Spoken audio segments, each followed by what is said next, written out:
अस्सलाम वालेकुम, मेरा नाम है जहाज़ेब हाशमी और ये है Honda Civic X UG 2020 model. और आजकल ये गाड़ी मुनासिब पैसों में काफ़ी अच्छा ऑप्शन है क्योंकि इसकी प्राइस ब्रैकेट में आपको गारंटी मिलती है, लेकिन गारंटियाँ या तो 20-21 मॉडल है तो फ़ायदा है, 19 वाली शेप पुरानी है। बाकी सिटी और यस वगैरह से भी ये गाड़ी एक बेहतर ऑप्शन है क्योंकि ये गाड़ी लुक्स के लिहाज से ज़्यादा खूबसूरत है, ज़्यादा बड़ी भी है और फीचर्स के लिहाज से इक्विप्ड भी है। फिर ये गाड़ी आपको एवरेज भी अच्छी देती है और यही सारी चीज़ें इसको आज के टाइम पर एक अच्छा ऑप्शन बनाती हैं। यही वजह है कि ये गाड़ी पाकिस्तान में काफ़ी इन डिमांड भी रहती है। फिलहाल अगर बात की जाए इस गाड़ी की प्राइस की तो ये 20 मॉडल है, ऑब्वियसली फेसलिफ्ट वाला वर्जन है और इसकी डिमांड 63,50,000 है। ये इस्लामाबाद रजिस्टर्ड है और साइकिल मोटरस्पोर्ट के पास अवेलेबल है। अगर आपने इसके बारे में कोई इन्फॉर्मेशन लेनी है तो आप दिए गए नंबर पर कॉल कर सकते हैं या फिर आप साइकिल मोटरस्पोर्ट को विजिट कर सकते हैं, जो कि रावलपिंडी में DH2 के गेट 1 के ऑपोजिट लोकेटेड है। हमारी एक और ब्रांच भी है रावलपिंडी है मरी रोड पे। Overall it's a great car and today I am going to review it.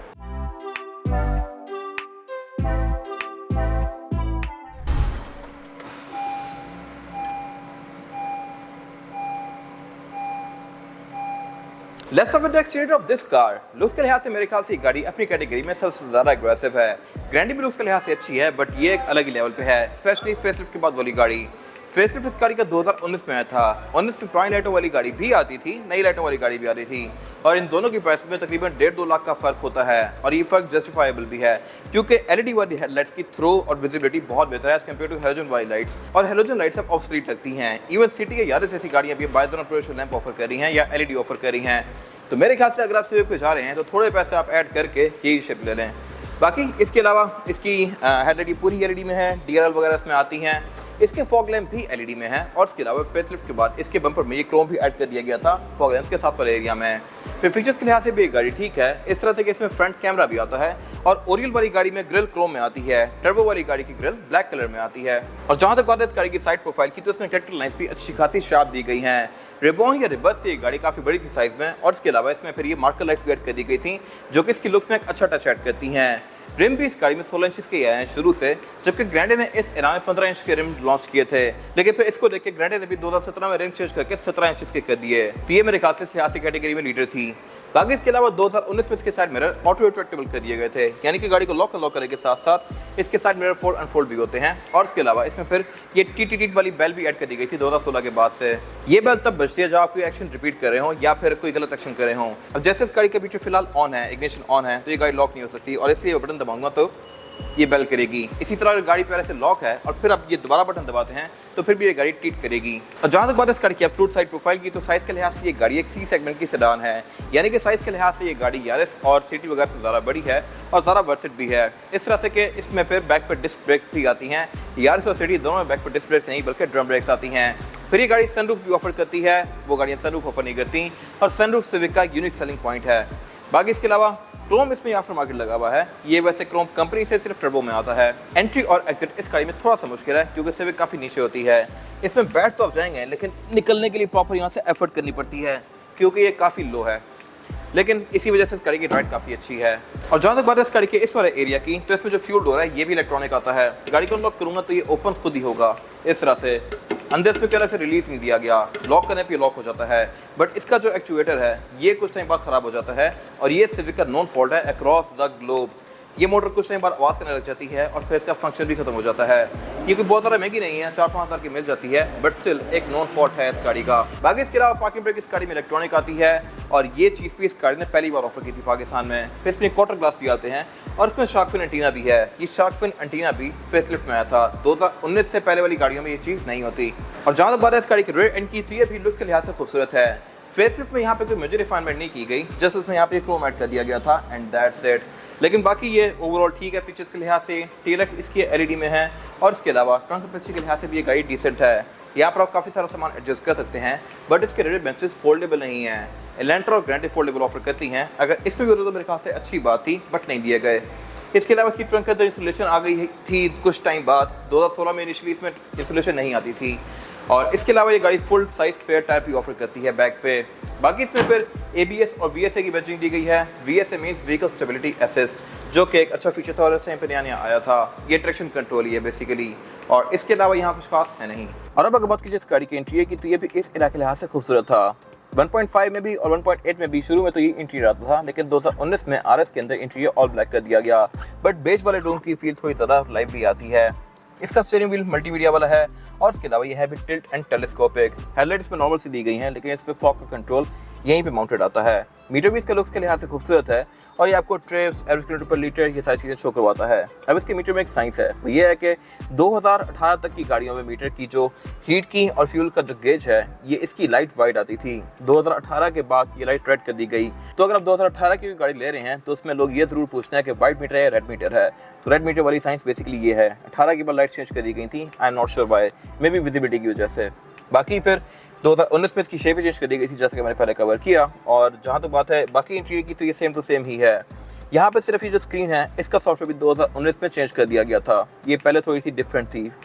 बाकी मीटर इसका लुक्स के लिहाज से खूबसूरत है। मीटर की हाउसिंग भी प्लास्टिक की है, डैशबोर्ड इसका सॉफ्ट टच मटेरियल में है और एयरवेंट्स में काफ़ी सारे दिए गए हैं। ग्रैंडी से बहुत बेहतर है एयरवेंट्स के लिहाज से। ग्रैंडे में यहाँ पे 4 ही आते हैं, इसमें 4 यहाँ आते हैं, 2 बैक पे भी आते हैं और 2 पाँव पे भी आते हैं बैक पे, ये एक अच्छी चीज़ है। इसके अलावा जहाँ तक बात है इसकी स्क्रीन की, तो उसमें ब्लूटूथ, ऑक्स, नेविगेशन, USB ये सब कुछ लग सकता है, कार्ड भी डल सकता है और इसका सॉफ्टवेयर भी इंटरेक्टिव है, ये हैंग भी नहीं होती। 2016-17 वाली गाड़ी में थोड़ा लैग था। फिर इसके अलावा इसमें कैमरास टोटल 3 आते हैं, एक फ्रंट पे, एक सेंटर में भी आता है और एक बैक पे आता है। लेकिन जो इसमें टर्बो आती है उसमें 4 कैमरास आते हैं, किस तरह से बताऊँगा आगे जाके। फिर इसके अलावा क्लाइमेट कंट्रोल की गाड़ी ऑटोमेटिक ऑफर करती है। बाकी नीचे यहाँ पे नॉर्मल स्टोरेज कंपार्टमेंट्स वगैरह दिए गए हैं। कंपार्टमेंट इसका एक यहाँ पे है और फिर एक नीचे यहाँ पे प्रॉपर बड़ा कंपार्टमेंट भी दिया गया है जिसमें पावर आउटलेट है। गेयर सिलेक्शन है इसमें PRND स्पोर्ट्स और लोड की, और इसके अलावा पार्किंग ब्रेक भी इसकी इलेक्ट्रॉनिक है, जैसा कि मैंने पहले बताया। इस गाड़ी ने पायनियर किया था इस टाइम पे इलेक्ट्रॉनिक पार्किंग ब्रेक्स में। फिर इसके अलावा यहाँ पे ब्रेक होल्ड भी दिया गया है, ये भी एक यूजफुल फीचर है। ये बेसिकली वर्क ऐसे करता है कि अगर आपकी गाड़ी किसी चढ़ाई पे है तो आप ब्रेक होल्ड दबा दें तो गाड़ी खुद ब्रेक लगाएगी।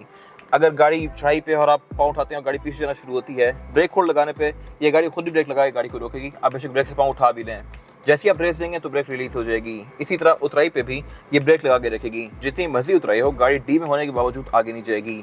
ब्रेक होल्ड खुद ही रोके रखेगा गाड़ी को जब तक आप रेस नहीं दबाते। फिर इसके अलावा यहाँ पे इसका इकॉन दिया गया है, इकॉनमी मोड, कप होल्डर्स हैं और इसके अलावा सेंटर कंसोल है। सेंटर कंसोल सिविक एक्स में मेरे ख्याल से सबसे ज़्यादा स्पेशियस आया है। इसके आप कप होल्डर्स को रिमूव करके और भी बड़ा कर सकते हैं। बाकी इसका आर्मरेस्ट भी आप स्लाइड कर सकते हैं, लेकिन इसमें ये बैक से नहीं उठता। टर्बो में ये बैक से भी उठता है और बैक पे उसमें पूरी स्क्रीन दी गई होती है। इसके अलावा सीट्स इसकी लेदर की फिनिश में है ये मैनुअली एडजस्टेबल। ड्राइवर की सीट में हाइड्रोलिक आता है और इसके अलावा इसमें ये बेज कलर का लेदर दिया गया है डोर्स में। साइड मिरर्स के रिट्रैक्टेबल हैं और उसके अलावा फ्रंट दोनों विंडोज की सिंगल टैप वाली हैं। बाकी लॉक अनलॉक का कंट्रोल ड्राइवर के पास भी दिया गया है और पैसेंजर के पास भी। बाकी इसकी सनरूफ जो कि UG का एक यूनिक सेलिंग पॉइंट है। इसके अलावा बाकी यहाँ पे सब कुछ नॉर्मल है। वैनिटी मिरर इसमें ड्राइवर पैसेंजर दोनों के लिए आते हैं। और इसके और अब अगर बात की जाए इसमें पैसेंजर्स के लिए सीटिंग कैपेसिटी की, थ्योरी बैक पे बस ठीक है। यहाँ पे 2 लोग कंफर्टेबली बैठ सकते हैं, लेकिन 3 लोग आना चाहे तो आ जाएंगे, बट वो ज़्यादा कंफर्टेबल नहीं होंगे क्योंकि सेंटर में इसमें हम पाता है।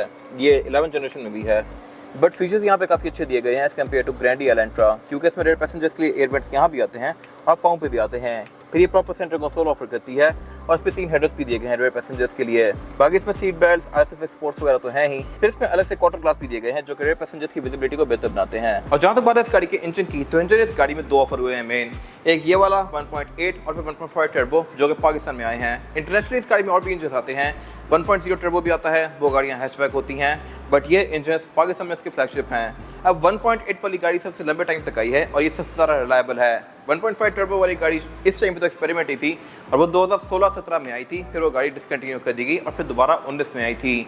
वो गाड़ी 178 हॉर्स पावर प्रोड्यूस करती है जो कि एक बहुत ज़बरदस्त फिगर है बॉडी साइज के लिहाज से। बट ये गाड़ी भी अच्छी है इस तरह से कि ये गाड़ी भी 138 हॉर्स पावर प्रोड्यूस करती है और ये ग्रैंडी के आसपास ही है। बाकी ट्रांसमिशन इस गाड़ी पे CVT कर दी गई थी, जिससे इस गाड़ी की गियर शिफ्टिंग भी काफ़ी स्मूथ हो गई और एवरेज भी बेहतर हो गई। अगर आप सिविक चलाएं, रिबर्थ या रिबॉन वगैरह क्रॉसमेटिक वाली गाड़ियाँ, तो उनमें गियर शिफ्टिंग आपको फील होती थी, इसमें गियर शिफ्टिंग फील ही नहीं होती।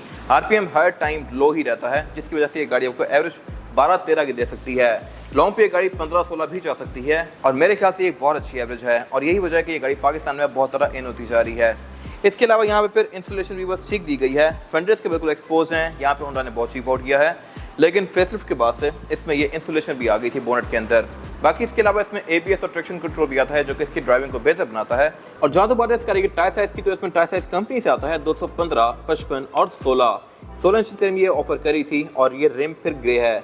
ये फेसलिफ्ट के बाद आया था 2019 में। प्री फेसलिफ्ट वाली गाड़ी का रिम अच्छा था, बट मेरे ख्याल से ये लुक ज़्यादा बेहतर है, गाड़ी के साथ ज़्यादा अच्छे से ये जाती है। बाकी स्पेसिफिक गाड़ी में टायर की प्रोफाइल 60 की भी है, थोड़ा बड़ा किया हुआ टायर, क्योंकि ग्राउंड क्लियरेंस के लिहाज से सिविक आपको थोड़ा सा तंग करती है। अगर आप किसी बड़े ब्रेकर से गुजारेंगे, पीछे 2-3 लोग बिठा दें तो फिर नीचे लगती होती है। तो उस चीज़ से बचने के लिए अगर आप टाइगर प्रोफाइल को 60 कर दें तो फिर ये गाड़ी नीचे नहीं लगेगी। फिर लुक्स भी इसकी इंप्रूव हो जाती हैं। इसके अलावा इसमें फिर ABS, traction control, drive mode से तीनों आते हैं जो कि राइड को बेहतर बनाते हैं। ये था आज का रिव्यू। अगर आपको ये रिव्यू पसंद आया है तो इसको लाइक कीजिए, मेरे चैनल को सब्सक्राइब कीजिए, और अगर आपके पास इस गाड़ी से रिलेटेड कोई भी राय है तो उसको कमेंट सेक्शन में शेयर जरूर कीजिएगा, ताकि वो लोग जो ये गाड़ी लेने वाले हैं वो आपकी राय से फ़ायदा उठा सकें। अपना ख्याल रखिएगा। Thank you.